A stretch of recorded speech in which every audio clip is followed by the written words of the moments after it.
Mhuri yeZimbabwe kusangana kwatiri kuita zvakare ipo pano paZimu News update apo patinoda kupa mafirst hand update anonga ari kuitika munyika yedu yeZimbabwe. So kana uri mutsva usabve pano usina kusubscribe, kulike nekushare. So ndine maupdates akati wandei pano ndichange ndichifamba nawo bichana donzo redu pano ndiro kukuzivisai kuti chii chiri kunyatsa kumboitika, chii chiri kunyatsa kumboitika muno munyika yeZimbabwe, uye tokupai maupdates asikakwanisa kubuda mawireless nematelevision asi zvichitoitika. So tiri kuona panapa mauto eDefense Forces Army iri kutaura iyo kutoti no, se pasiri kutorwa matanho paassassination yaida kuitwa VP Chiwenga, sezvo zvetiri kuona kuti vakapotswa nema-assassination maviri. Yekutanga yacho ndo iya mhuri yeZimbabwe yatakaona rori rakazobudiswa mumabarracks risina chinhu ranga ranzi ribude rine pfuti, then pozonzi VP Chiwenga vari kuwanhu veZANU-PF wani zvekutaura kuti VP Chiwenga vari kuplota sort of like a coup. Kweta chechitu yacho tiri kuona military intelligent officer kuna president Emerson Mnangagwa akabatwa apiwa mari nezvombo zvekuti anga achaassasinata vice president Kosotino Chiwenga, akaposa Chiwenga agono assassinata Sanyatwe pakati pevanhu vairi. So ndo mamiriro zvakaita mhuri yeZimbabwe. Tiri kuona kuti army iri kuti panofanira kuitwa ma-investigation, sezvo zvetiri kuona kuti president Emerson Mnangagwa I think ndo wakati munhu iyeye ange achireleaswa mhuri yeZimbabwe, ende same munhu iyeye ndiye ari kunzi ari kutongwana kudata gwere, because kudata gwere tiri kuona kuti akanzi akaonekwa ari kubva akazobatwa nepolisi ari kubva kumahofisi ekuNewlands kunova kuriko kune mahofisi akudata gwerei. Tiri kuona kuti ndiye semunhu akaponda vamadhuku mazuva aya. So tiri kuona pana pamhuri yeZimbabwe pane mashoko akanyorwa, tichaenda kumashoko akasiyana-siyana etinawo pano. Tiri kuona pana pakanyorwa kunzi Zimbabwe's next president should be General Constantino Dominic nyika dzino Chiwenga.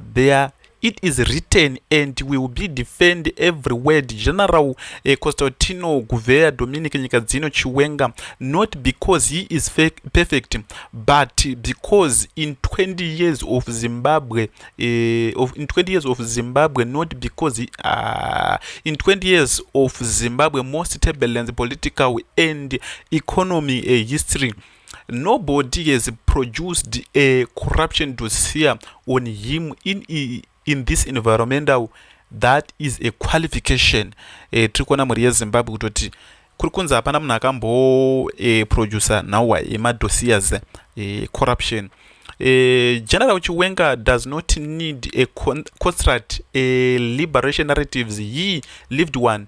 From the liberation struggle through the professional development of the Zimbabwe National Army, through his tenure as commander of the Zimbabwe Defense Forces, to the night of Zimbabwe 14 November 2017, 14 but 17, when he stood before cameras and did what not generals in Africa history had done, a quiet of priestly.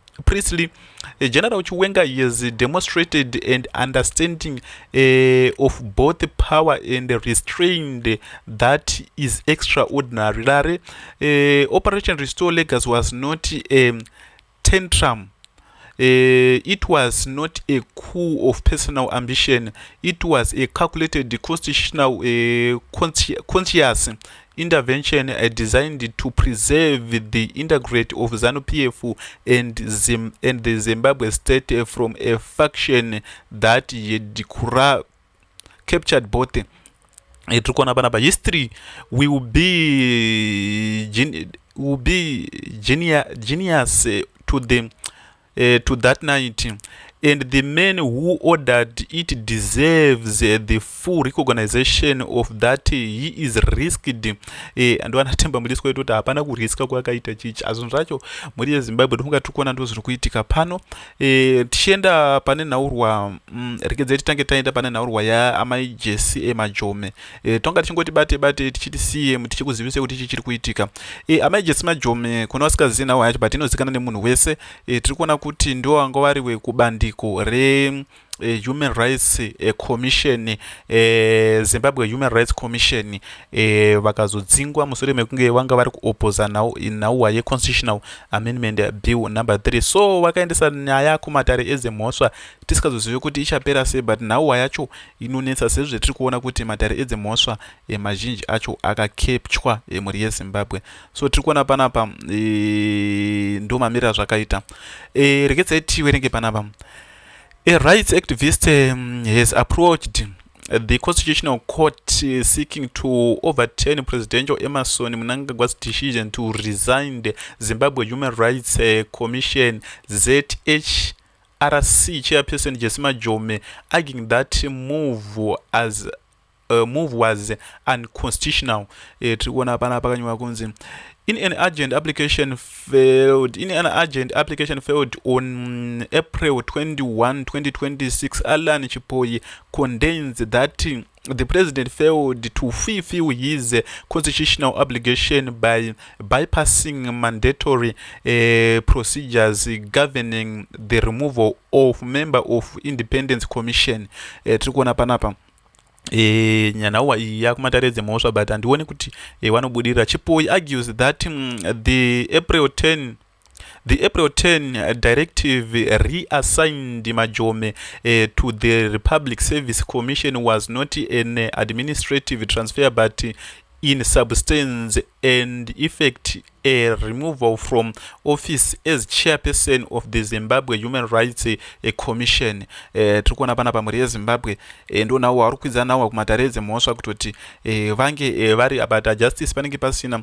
The constitutional does not permitted that the executive of QCAM is safeguarded by rebelling as a removal, as a reassignment. He states is his founding affidavit, adding that such a conduct amounts mhuri yeZimbabwe ndofunga turikuona ndo zviri kuitika panapa. Tatingokupa nhaurwa yedzenhauwa dzinenge dziri kuitika ndiye Jesima Jome uyu vari kukwidza nyaya kumatare edzemhosva. Tichienda kunhauwa yatino Machakaire, tirikuona tino Machakaire ari kutonga sort of like akutopiwa pressure nevamwe vanhu because tiri kuona kuti vanhu vari kuti sei usiri kuinfluenza mayouth kutoti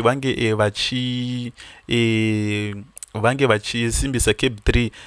Iye ari kutoti no, inini anobvira ndakatopiwa even kana tenda chaicho kutoti kwanzi ndingaemploya mayouth kana ndingafadza mayouth kana ndingaita sei, hapana kana tenda randakambowana kana chi. So atopa under pressure kubudikidza naTemba Muliswa. Zvataikudza izvezvo kuti naTemba Muliswa nhauwa idzo vanonga vari kudzigarira pasi kuprikebe farm akaona kutodzitaura dzinenge dzatoshata nhauwa idzodzo. So uyu akutoshanda atori pa under pressure. That agrees with me, know what I'm talking about. Mr. That's you know what I'm talking about. This is not a playing ground. Please, our young people are struggling for jobs that create jobs for them. We need the whole society approach, we need the whole government approach to deliver the results that we want to deliver. This is not the presentation. Not divine, not to use an outfit with the let's do everything. It has matter with a force.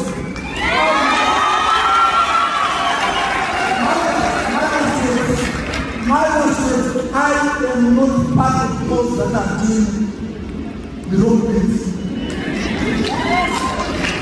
I always say this. I think Mr. Swaz, I once said this. Mhuri yeZimbabwe ndofunga tiri kuona ndo zviri kuitika. Pana pakanyorwa kunzi men do not know ED well. Men do not know ED well.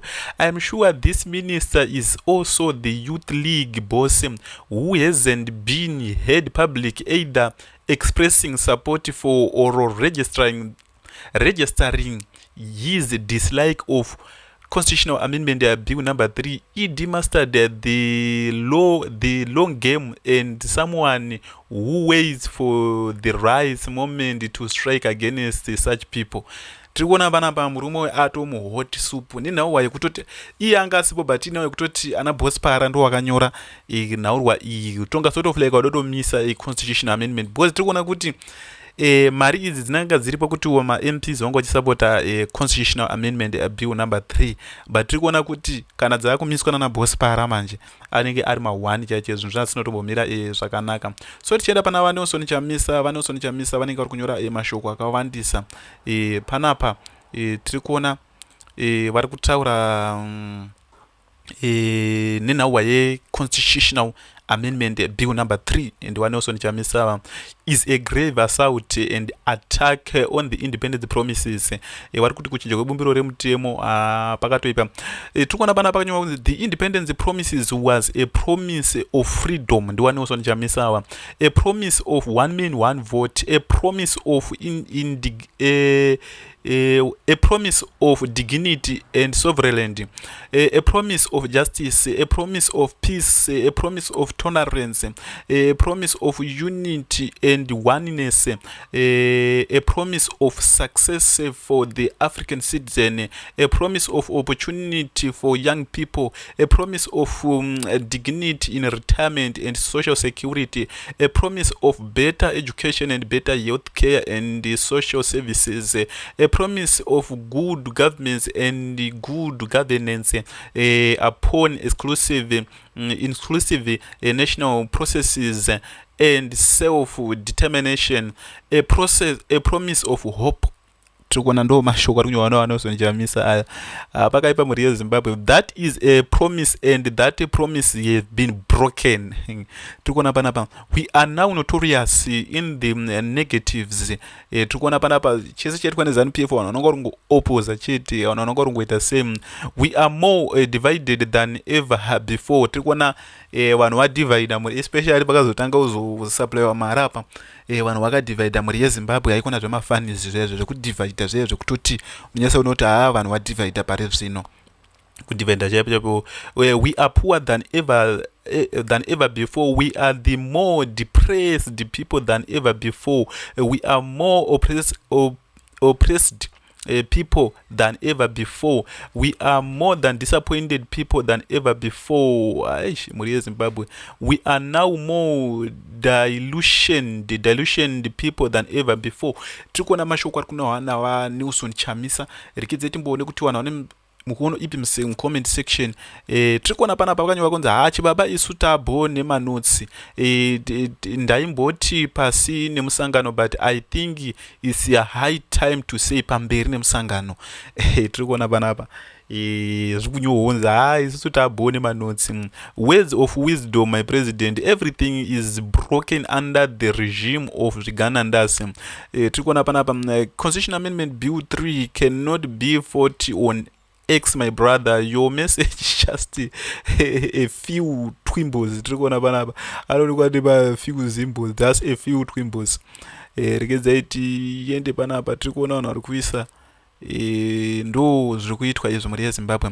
So tikuona pana words Mr. Prezo and then some of Dutchbacks will pain acres of threat claiming that chakanakirwa chinhu ichi wedu nikisa. Tikuona panapa not yet Uhuru, my leader, let's put our political difference aside and confront ZANU-PF.